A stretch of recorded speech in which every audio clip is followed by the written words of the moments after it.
Halo semuanya, balik lagi di Cerita Sang CEO. Kalian pernah dengar kisah orang yang dianggap sampah tapi tiba-tiba jadi berlian? Gini nih, ini kisah tentang Rian. Dia itu dulunya cuma dianggap angin lalu di perusahaannya sendiri. 8 tahun kerja, tapi julukannya bukan karyawan teladan, melainkan si tak berguna. Bayangin deh.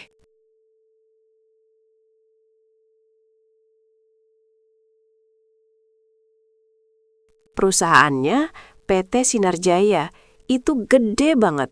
Tapi isinya, ya gitu deh, politik kantornya kental.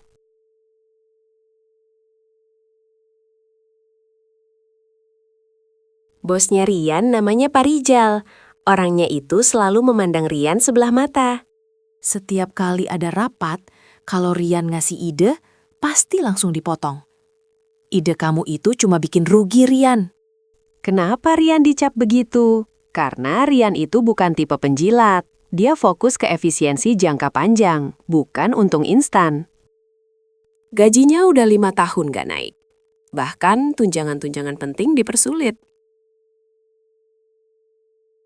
Teman-teman kerjanya juga ikutan.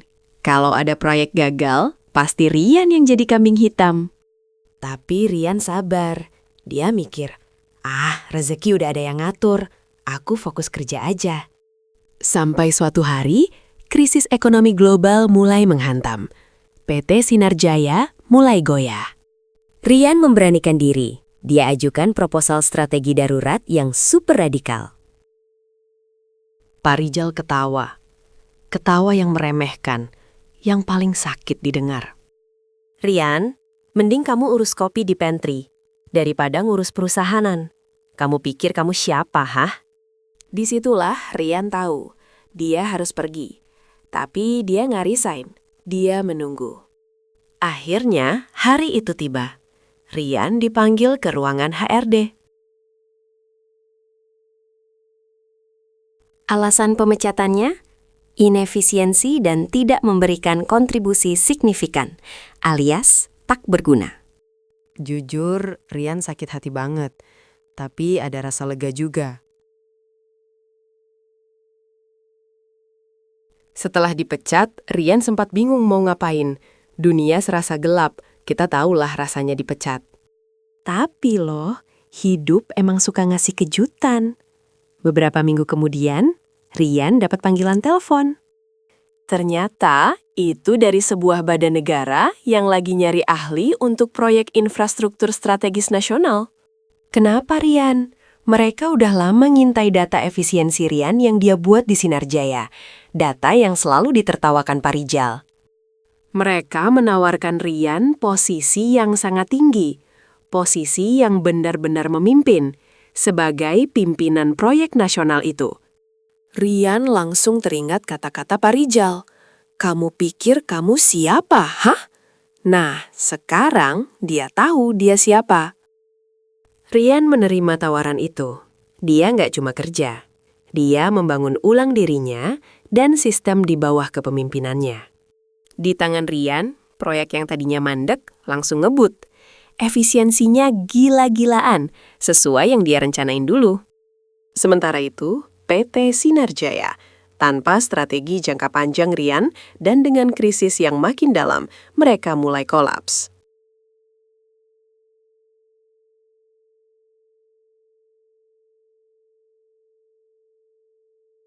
Keputusan Pak Rijal untuk fokus untung cepat malah jadi bumerang. Proyek-proyek besar mereka gagal karena nggak matang. Dan lucunya, proyek yang dipimpin Rian itu sekarang jadi pesaing terbesar PT Sinar Jaya di sektor B2B. Berita mulai menyebar. PT Sinar Jaya terancam bangkrut total. Pak Rijal panik. Dia mengadakan rapat darurat dengan Dewan Direksi. Semua cari solusi.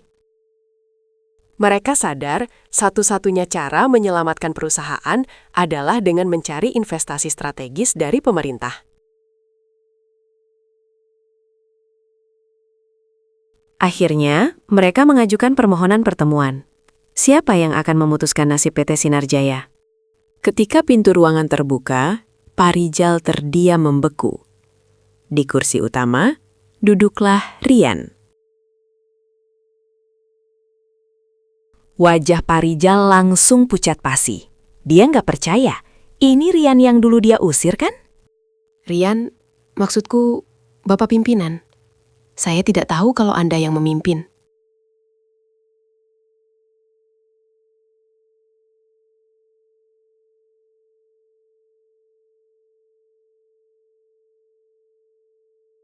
Pak Rijal mulai menjelaskan keadaannya, memohon bantuan. Persis seperti dia memohon dulu, tapi sekarang posisinya terbalik. Rian tersenyum tipis. Senyum yang dingin tapi sopan. Dia nggak dendam, tapi dia harus profesional. Pak Rijal, proposal Anda saya terima. Saya akan mempelajarinya secara profesional.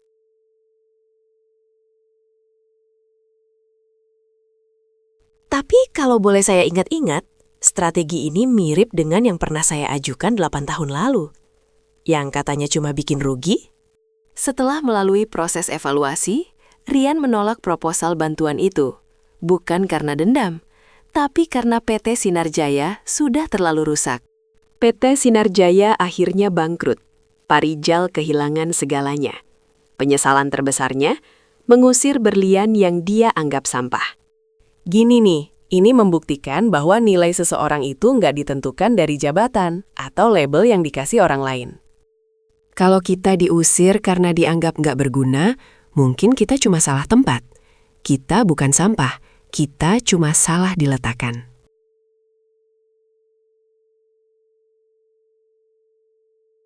Jangan pernah berhenti membuktikan diri ya. Jangan lupa like dan subscribe untuk kisah CEO inspiratif lainnya. Sampai jumpa!